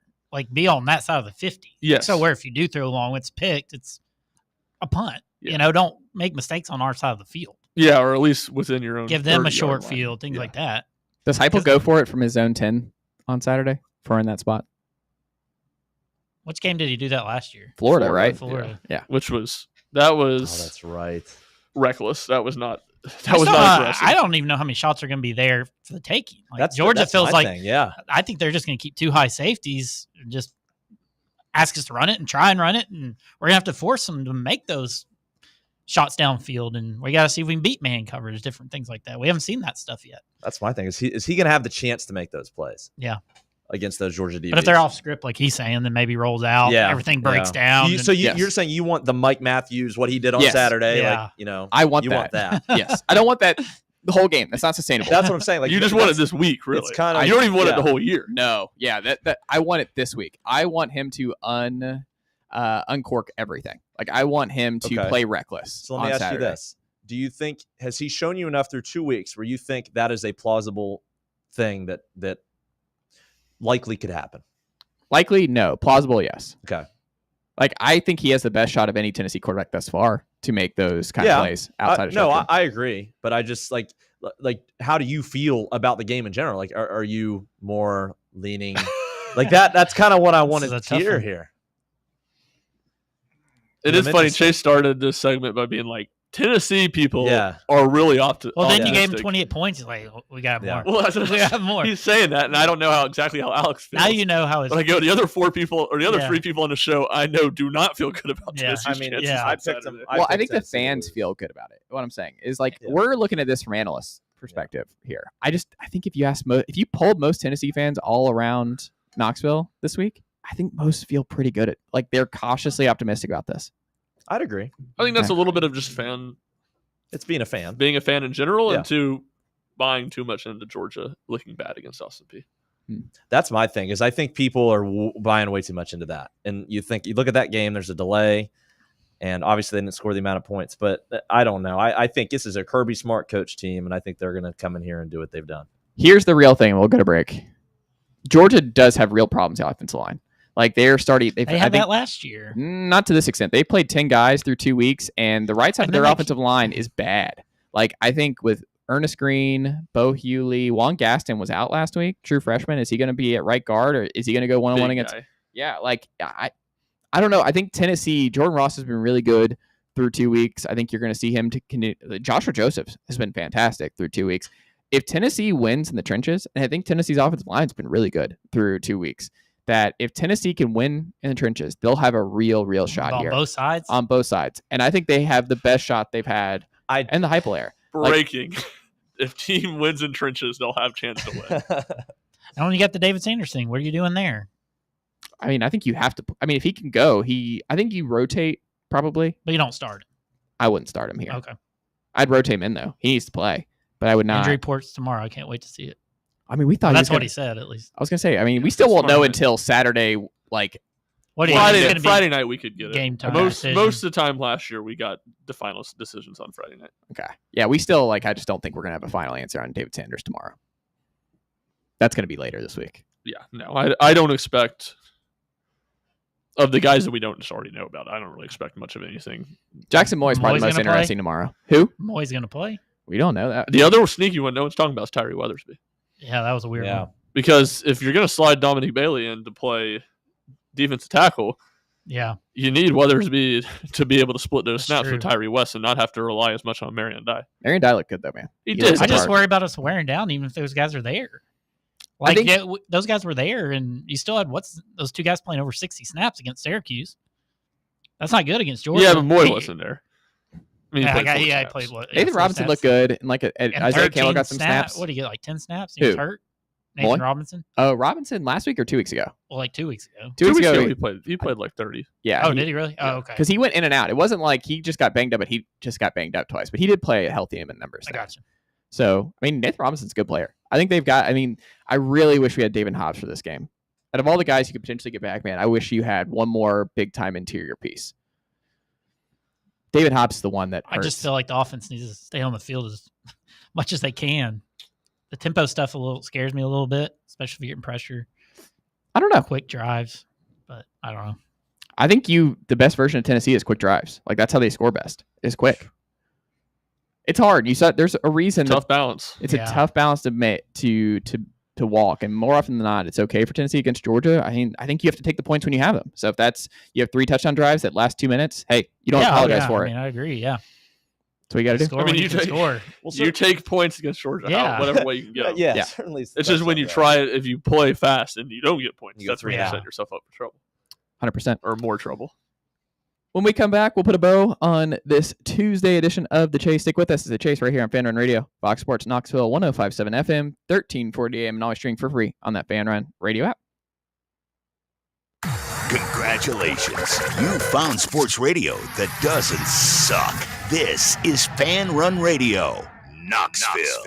Tired of waiting for the weekend or good weather to play around? From casual to committed, Back 9 Golf has got you covered. Open to the public and offering flexible membership opportunities, they offer 24/7 access to 5 different simulators, providing cutting-edge technology, instant swing feedback, fun mini games, and a wide variety of courses to choose from. Perfect for that solo round you want after work, or swing by with food and drinks for an afternoon with friends and family.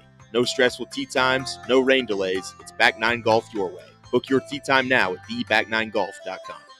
Hey, folks, if you're in need of a lawyer, you need to call my friend Jerry Givens. I've known Jerry since high school and can personally vouch for him. He's East Tennessee through and through, and if you're going through a divorce, bankruptcy, or a DUI case, you'll need someone you can trust on your side to help you navigate the local legal system. You can trust Jerry Givens. Call the law offices of Jerry Givens today at 865-801-9250 to schedule your free consultation. That's 801-9250.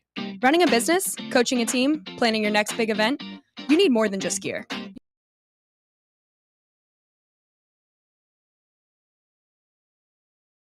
Original products, done right, pride. From local businesses to high schools to major universities, SM Athletics is trusted by winners.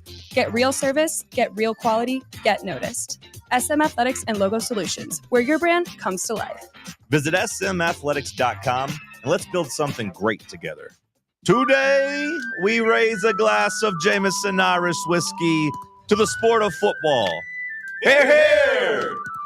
To Gaelic football, born in Ireland in 1885 in its thrilling blend of soccer, rugby and basketball. On a massive field, 15 players kick or hand pass a round ball to score points over a bar or into a net. No pads, no helmet, no sense. Hear, hear! To college football, which kicked off in 1869 when Rutgers beat Princeton 6-4 in the Battle of New Jersey. With 11 players and helmets and pads, teams battle on a 100-yard gridiron with explosive pass plays and hard-hitting tackles. Unless you're called for targeting. Hear, hear! Since 1780, Jameson Irish whiskey has been enjoyed by sports fans all around the globe. Whether your football is Gaelic, American, or even soccer, we can all agree on super smooth Jameson Irish whiskey. Hear, hear! Hey, football fans, this is Stats. And this is the Sheik, and together we are the Cover Boys, and we cover college football like no one else. Each week, we preview all the big games in college football, and we may not tell you who's going to win, but we'll tell you who's going to cover. Our patented right sides are clicking at 66% against the spread all time. So join us right here every Friday evening at 8 for the Cover Boys on the official voice of Tennessee fans, Fan Run Radio. And enjoy the winners, everyone.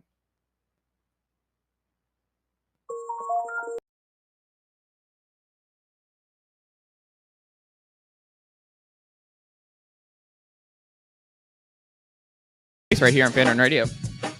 Fox Sports Knoxville, 105.7 FM, 1340 AM, and always streaming for free on that Fan Run Radio app. Alex has another big game this weekend as well. It's Backyard Brawl week. It is Backyard Brawl week. Yes, it's a big one. Pitt's getting 7.5 points on the road. West Virginia looked bad. They lost to Ohio. Well, they lost their two best players, running back Jaheim White and wide receiver one, Jaden Bray. It's going to be a rough year. Your other guys... West Virginia losing that game is why game day is here. Yeah, exactly. No, I was ready. I mean, I was like, West Virginia's gonna get game day for the first time since Pat McAfee. It would have been on. I guess he'll be here. I mean, yes, it's nice it's coming here, but the scene in Morgantown would have been unbelievable. The game's on 9/13. Rich Rod's back. I mean, it's just gonna be a movie, and game day would have just made Cinema. It would have been. I mean, I considered now that I'm on the football beat, but. Man, if I wasn't. What time's the game? 3:30. Oh, this is going to be interesting. Where's your allegiance? I mean, I guess you'll be at the game, so never mind. Yeah, I'll have it on my iPad, and I'll be heavily invested. If West Virginia played Tennessee in the national championship game. Oh, West Virginia, unfortunately. Really? Well, West Virginia and Tennessee play each other in like 2028, I believe, in Charlotte. What are you doing? Are you Wow. Colors on right now? Well, we were thinking last year. What year is this? You'll be graduated from University of Tennessee. So you'll have a University of Tennessee. I mean, we'll see what happens. If I could be covering that game, and then I would love that. But no, and we were thinking last year, West Virginia and Tennessee had a chance in March Madness. There were some projections that they would play each other in the second round. And that would have been, I mean, I probably would have went West Virginia just because it's just, I don't know. What? It's so hard. Like, I just grew up, like, West Virginia was my favorite team growing up. Like, besides Pittsburgh Pro Sports. Diehard West Virginia. Yeah. And it's just been so hard. I feel that. See, I mean, that's where last year, that doesn't surprise me. You're a freshman in college. It's like Braden Crimsel. Do we really think Braden Crimsel was going for Tennessee football at Ohio State last year? I don't. I mean, I'm not saying it'd be so much so that I'd be rooting against Tennessee. Like, it's a win-win game, you know? But I don't know. I've been tortured for so long as a West Virginia fan that I want West Virginia to do well. And that's where I think by 2028, not that you won't still want West Virginia to do well. I think you'll be more siding with Tennessee. Yeah, no, you're probably right. But it's just year 3, Tristan Keys. I will say I did enjoy back in 2019. Might be number 1, right, Chase? Maybe. When Shump's been all in on what he saw from George McIntyre with the threes on Saturday. Sky's the limit. I'm excited about him. Chase trying. That was one of my favorite parts of the game. Was Chase trying to take a victory lap for saying Jake Merklinger could run because he scrambled twice against ETSU. Hold on. Did you hear Ramon Foster compared him to Conrad Holloway, I think, on the broadcast? No way. Did he? I think. Wow. I saw a thread on VolQuest message boards about that. Wow. And I don't know. That's a bit much. I mean, I like Ramon. Yeah, but I love Ramon too. Hold that's on. a lot. Jake has legs, and I mean, he's got wheels. He does have legs. Confirmed. He doesn't have wheels. He's the best running quarterback Tennessee's had in the Heupel era. That's stop. crazy. Hey, stop. Merklinger can run. That was like your Aguilar saying he was already the second best quarterback in Tennessee history. Merklinger can run. What do you mean? He has great. He cannot run better than Hendon. Yes, he can. Yes, he can. Hendon was a great runner, but Hendon was an awkward runner. No, he wasn't. If Jake Merklinger grew up in North Carolina or Tennessee, we would be saved so many headaches of Chase trying to hype him up. He played 2A Georgia high school football against a bunch of high school me's out there and ran the ball well. And Chase thinks he's the second coming of Lamar Jackson all of a sudden. He played both ways. Played corner and quarterback at Calvary Day in Savannah. Oh, I'm sorry. He had great teammates. One's a tight end at South Carolina now. I don't know what you want from me. Like the kid's second a warrior. Best runner. I think he is. He said best runner. He did not say second best runner. Yeah. Jake is a comfortable runner. Like he did that in his first spring game at Tennessee. He had that big run. Like he is a fully capable runner. I will not sell any Jake Merklinger great running quarterback stock. Capable runner, I think I can get on board with. Great runner, I don't know about that. You just haven't seen enough. We also maybe not. I also don't understand why they didn't at least give Jake at least one series with the ones, just to see. Chris Brazel was in the game with him. Yeah, that was it though. It was Baker at running back. Yeah. I think Tommy Winton may have been in at slot. No, it wasn't. It was Dodson. Okay. It was Dodson and Travis Smith. I'm pretty sure. Could have been Jackson, but I'm very confident it was Dodson. I just would have given him at least one series to see what he did with the ones. Yeah. Because now you have to wait for a while to see the next Merklinger. Like, I guess not. Maybe not.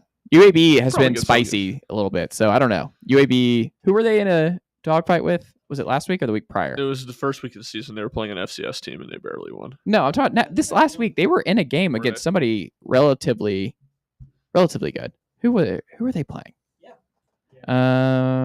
This is gonna drive me nuts. Who was UAB in a dogfight with this past week? Oh, Navy. Yeah, they played Navy well. What was the score? 38-24 was the final.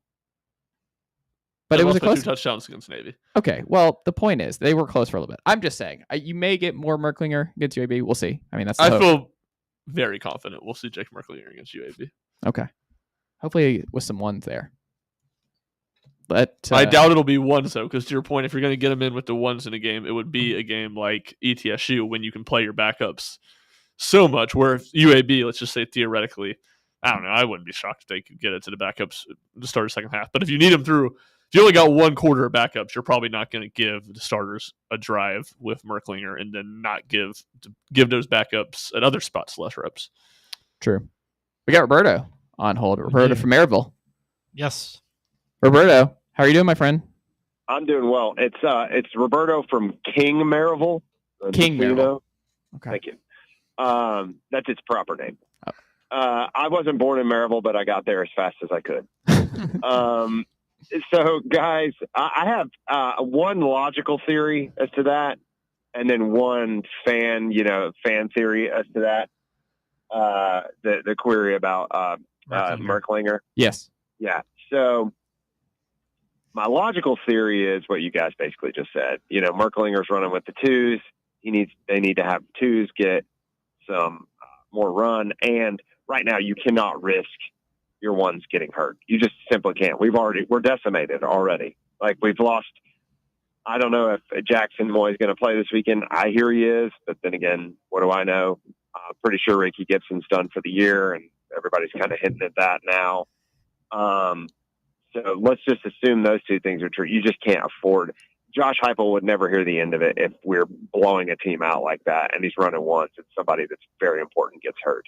Also, we only have about 3 or 4 legit wide receivers, and if one of those guys were to get hurt, that is just you cannot have an injury there. That's the first thing I thought of. And then the second thing, and this is more of a fan theory, I know you guys saw what I saw on Saturday. I was there. I think you guys were too. Merklinger's not good. And hate to be that blunt. The first drive was objectively rough. Awful. Objectively. Yeah, objectively. I would say subjectively as well. Shump, this is you and Roberta. Subjectively, it was worse than rough. Okay, this is all y'all. I'm gonna take the headset off. This is all you. I don't have to stand for this. I don't have to go. Yeah, like go refill my water real quick. Like I'm not doing this. I won't be a part of this. You won't be a party to us telling the truth. Yeah, he was really bad, man. I want to like Merklinger. For the record, I want him to be our number 2. I really do. He's not it, man. George McIntyre is 3 times the player and 5 times as athletic, and he already sees the field better. And he actually has an arm to get it to the end zone as opposed to the 1-yard line, which had to be an amazing catch to just be considered a catch.